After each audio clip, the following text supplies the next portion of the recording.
జనసేన నాయకులు కిషోర్ గారు welcome to the debate అండి. చెప్పండి, ఏంటంటే ఈరోజు ఎన్నో ఆశలతో ఆశయాలతో ఎంతో నమ్మకంతో కూటమి ప్రభుత్వాన్ని ఆంధ్రప్రదేశ్ ప్రజలు ఎన్నుకున్నారు. అయితే ఆ నమ్మకాన్ని నిలబెట్టుకునే దిశగా కూటమి ప్రభుత్వం ఉందని మీరు అనుకుంటున్నారా? ఎంతవరకు నిలబెట్టుకోగలిగిందని మీరు అనుకుంటున్నారు?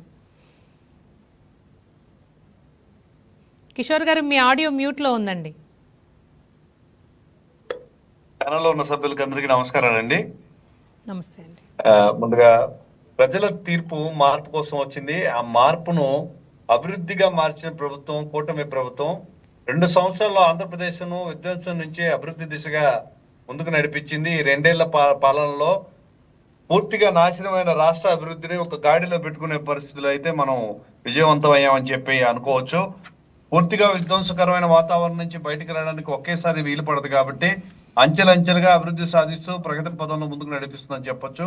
ముఖ్యంగా మనం వైసీపీ పాలనలో చూసినట్లయితే శాంతి భద్రతలు అనేవి లోపించాయి. ఎవరినైనా కొట్టొచ్చు, ఎవరికి రక్షణ లేకుండా పోయింది. కూటమి ప్రభుత్వం వచ్చిన తర్వాత చట్ట పరిపాలనకు ప్రాధాన్యత ఇచ్చాం. గత పరిపాలనలో రాజకీయ వేధింపులు, అరాచకాలు పెరిగిపోయాయి. పెట్టుబడిదారులకు భద్రత లేదు. ప్రజల్లో నమ్మకంపై తగ్గిపోయింది.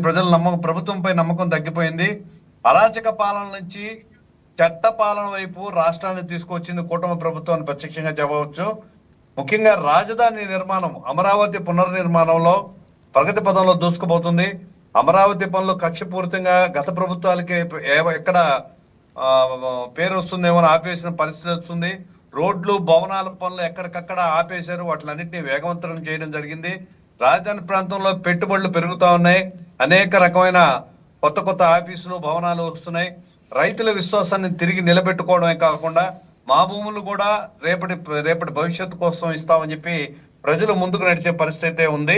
కిషోర్ గారు, అయితే రాజధాని విషయంలో ఏదైతే ప్రభుత్వ భవనాలు అవైతే కంప్లీట్ అవుతున్నాయి, కానీ ఇంకా యాక్టివిటీ పెరగాలి అంటే మిగిలిన లేఅవుట్లు కూడా ఏదైతే రాజధాని రైతులకు ప్రకటించారో ఆ లేఅవుట్ల అభివృద్ధి మాత్రం కాస్త వెనకబడినట్టుగా కనబడుతోంది.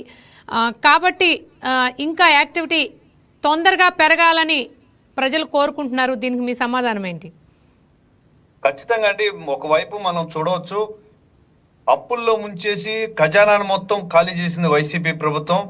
అటుపక్క చూస్తే లిక్కర్ పేరుతో సొంత దందాలు, సొంత వ్యాపారాలు చేసుకుని వేల కోట్ల రూపాయలు సొంతానికి వాడుకున్నారే కానీ ప్రభుత్వ ఖజానా నిలబెట్టే ప్రయత్నం లేదు. ఖాళీగా ఊడ్చుకొని పోయి ఏ రోజుకు ఆ రోజు సంపాదించుకుంటే తప్ప వచ్చే నెలలో 10వ తేదీ దాకా ఉద్యోగస్తులకి జీతాలు ఇవ్వలేని ప్రభుత్వం ఆ పరిస్థితులు ఎదుర్కొన్నది ఉంది. మళ్ళా ఎప్పుడు రాజధాని నిర్మాణం జరుగుతుందో అన్న కాడి నుంచి హడావుడిగా రాజధాని పనులను నిలబెట్టడం, ప్రతిష్టాత్మకంగా రాష్ట్రానికి రాజధాని ఏర్పరచడం చేసే పనుల్లో ఖచ్చితంగా ఉన్నారు. కూటమి ప్రభుత్వం ఏదైతే ఉందో అది కట్టుబడి ఉంది. ఏ మాట అయితే చెప్పుందో దానికి అన్నిటికి కూడా కట్టుబడే ఉంది. ముఖ్యంగా పవన్ కళ్యాణ్ గారు కుటుంబంలో భాగస్వాములుగా ఎప్పుడో చెప్పున్నారు. ఆడ భవనాలని, ఆడ డెవలప్మెంట్ ని, రైతుల త్యాగాల్ని ఇవన్నీ చూసి కూడా అమరావతి రాజధాని ఫస్ట్ స్టేట్మెంట్ ధైర్యంగా ఇచ్చింది రాష్ట్రంలో పవన్ కళ్యాణ్ గారే. ఆ రోజున వారి హక్కులు ఏమేమి రాయిస్తున్నారో అవన్నీ ఫలించేదాకా కూడా పవన్ కళ్యాణ్ గారు వాళ్ళకి కట్టుబడి ఉంటారు. ఎన్నో సందర్భాల్లో చెప్పిన పరిస్థితి అయితే ఉంది. రైతులు తమ భూముల్ని త్యాగం చేసింది ఏ ఒక్క పార్టీకో కాదు, భావితరాలకి, ప్రభుత్వానికి.